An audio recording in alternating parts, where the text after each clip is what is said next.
What's up everybody, Super G6 signing in, and yes, we are back for more GreedFall. Last time we started the mission of the merchant, and this time we're gonna keep going with Ulam. We also met the King Ulam last time.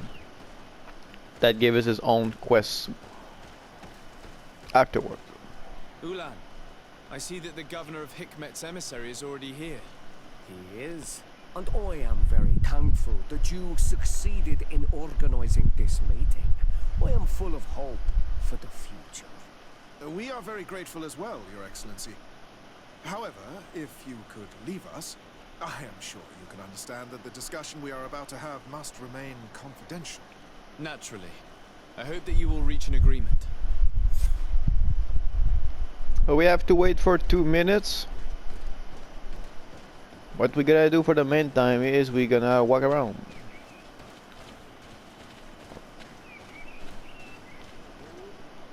Let's see what we can do around here. So I already explored pretty much everything. Let's see, 1:49. If I just want to know if I have on that menu. Yeah, the time stop if you're in the menu, which is kinda bad. Otherwise I will have just looked with you like at the data that we collect so far. But we can explore, we can loot also. A tracker tunic.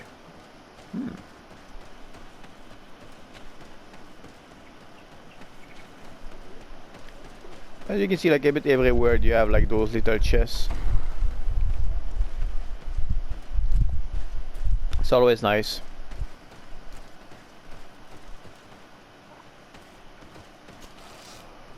So like I said before, if you can go in the house is because usually it's quest related.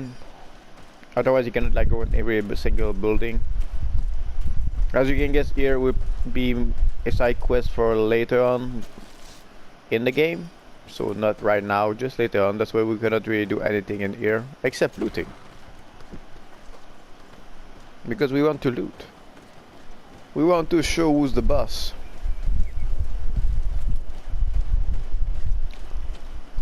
Well, let's keep waiting. Just 1 more minute to go. It's not too bad.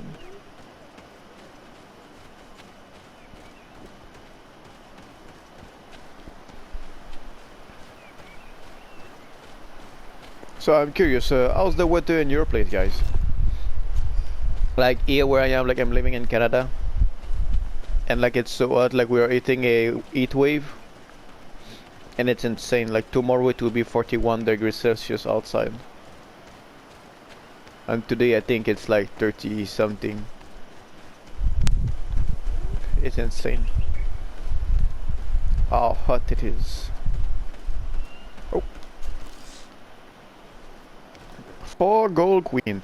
You know what I find very like funny in that game, and that's what I find that doesn't make sense, is if there's a merchant, example they were a merchant, right? I don't think they have a merchant. They don't have a merchant. Let's say they were having a merchant in this village, okay? We can go talk to him, we can sell him stuff and buy him stuff. He's using gold queen. Why are they using gold queen? Gold queen is from the people of the continent. Doesn't make sense. It's like just now we just find in the basket that we loot 4 gold queen. How can we find gold queen in their thing? I understand that some of the islander like will like trade and stuff, but we're still thinking that in the way that why would they use gold queen in their own village? Like usually you trade stuff for, you know, you trade for trade. And if not, let's say they have their own like monetary system, it shouldn't be the same as the one that we have. It should not be the same currency.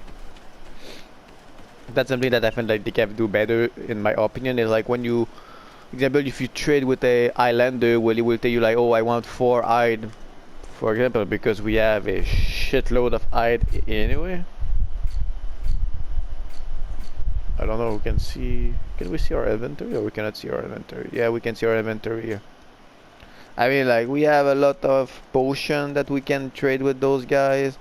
We have a lot of those things. I mean, we have like 38 of art worn. We have 60 of beast essence. I mean, let's face it, I will never use that. Maybe you guys will use it in your gameplay because, like I said, it depends. Like if you use potion and stuff like that. But personally, I don't use potion. I will never use that. Like what I will use is maybe So, like some to craft have my you reached armor an later. agreement? But even there, Our discussions it's were more very metal. fruitful. However, we are faced with a problem. Really? Our peace treaty depends on the ability to exchange freely. And Chief Ulan has warned me that our merchants would be at risk of being attacked by the neighboring clan. Mordoon, the chief of the village of Igugsod, is at the Nea Exragao. He is among those who think that the people of your island are only here to take from us. But his village would also benefit from this agreement. If you could convince him to meet us, we could reach an understanding, allowing the caravans to pass through his territory. Without this, I am afraid we would not be able to make a commitment. Peace and trade are linked. If our merchants risk their lives coming here... I am sure that you will manage to convince him that the Renaigse are not all bad. I can try, at least. Adloredar, we will wait here and hope that you will manage to reason with him. So I'm very sorry. Like I just turned off my AC. Like I said, it's very hot where I'm living, so the AC is on. I also have 2 fans on at the same time. You know, like to make the air circulate in the house and stuff like that. So right now I just turned off the AC. That's the beep sound that you probably hear. And also if there was having a heavy wind like in the recording like before that point. So like for the what, like 6 first minute of the video. Not even 6, I think it's 4 minutes. And that's why it's like the AC was on. I just turned it off now, at least for the time that I'm recording.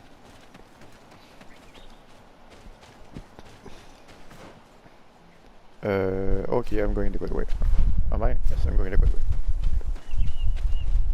So yeah, I'm sorry about that.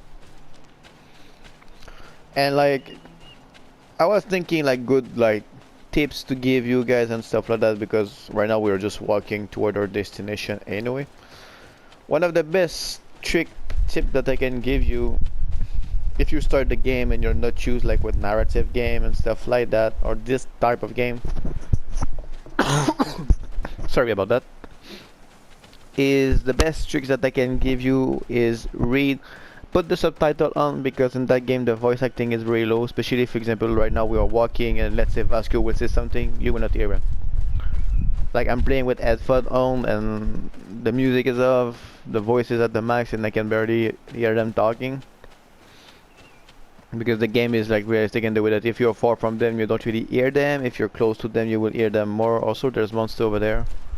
I will take care of them later on. Unless I have to turn a left here. How can I turn a left here? Oh, I have to go fight the monster. Let's go fight the monster now. So yeah, so like turn on the subtitle on when one of your teams like is talking. Well, read it because it's really like useful what this is sometimes. Example, in my first let's play, remember at the beginning Constantine have a fight in the tavern and basically he broke like the furniture of the owner and he was mad about that and he was wanting us to fix it. Well, because I didn't see the option to quit, I was thinking that, oh, if I quit I will lose the quests and I'm forced to pay the money, so I pay the money. After that what I realized is if you quit you can basically just go ahead and fix it. But if you go to fix it you will realize that, oh shit, I cannot fix it because I don't have craftsmanship or I don't have the necessity for that.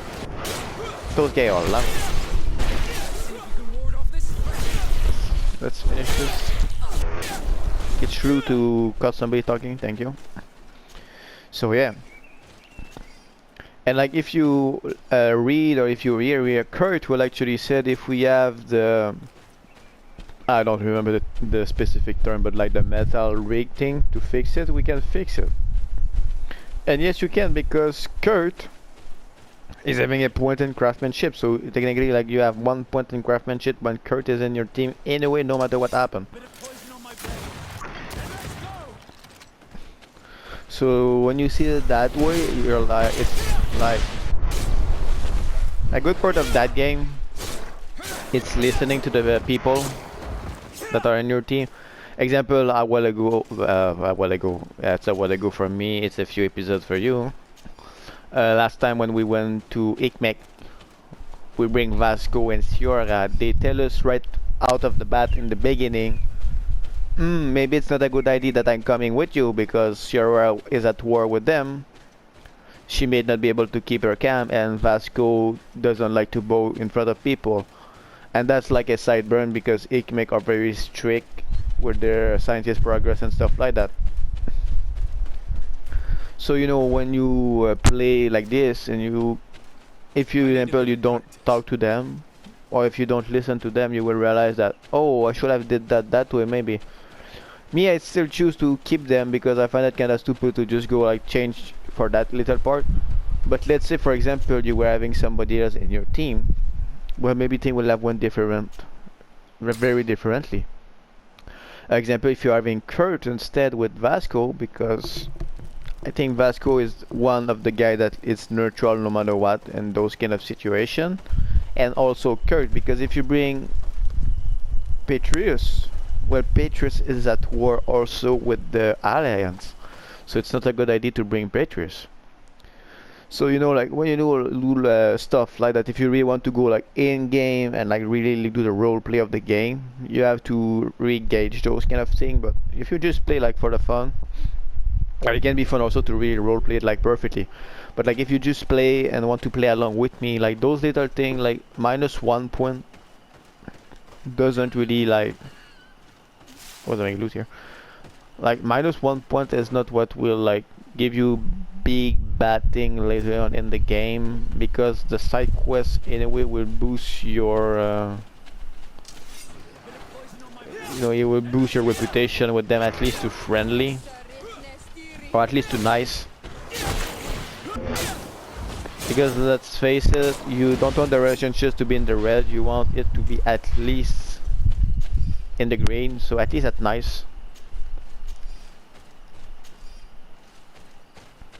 Like right now our reputation is like we have a lot of suspicious people. The native are nice, which is really nice. The Queen Gore is nice also with us. The congregation of merchant, like it's our own place. I find it stupid that we start with nice, to be honest, because when you think about it, it's our own like it's our own faction, so why they're just nice towards us, why they're not like friendly towards us since it's our own nation. I don't really understand that part very well. Yeah, I gotta keep going.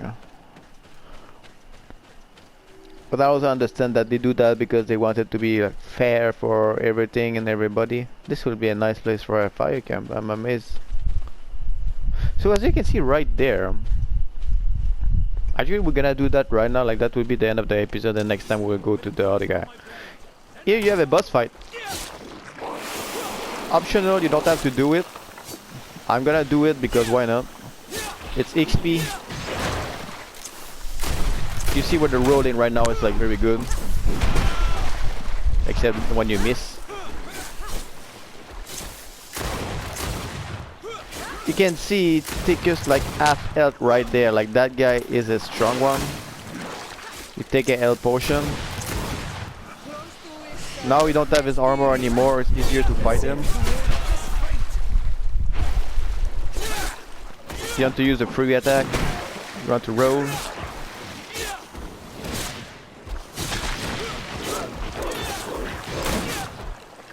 There we go. So we can see the first one that we fight, we beat him like in like what, 1 minute, not even by ourselves. You see we have like The yellow one is the strongest arm, but it's the strongest in the way that it's legendary, but they have a very bad thing, which is you cannot upgrade them. Let's see if I am right. They have higher rate in general than others. So, oh, that one you can upgrade it. Actually, I'm very surprised by that because usually you cannot upgrade them. Maybe because it's just like a small double. But as we can see right now, it's exactly the same as what we are already having.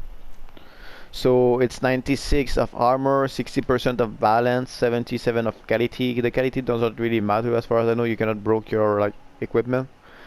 So right now you're just in.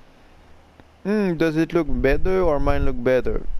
Also, the difference is us. We have elemental resistance and magic resistance. We have 8% of elemental, 6 of magic. That one doesn't have any. It's unique though. It's weight 54, which is the same in its weight. It's like less weight than what we are having. If we go look at the glove are weaker than what we are having.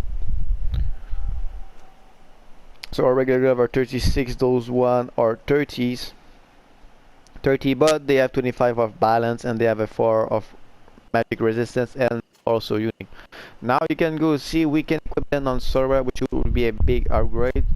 So we're gonna put them on Sora because it's a big upgrade. We're gonna also look for the chest if she can equip it. She cannot equip it, she need to have endurance level 2. And you also need to have endurance level 2. So for the one who don't remember, you can actually see here when is the next level that they will win something.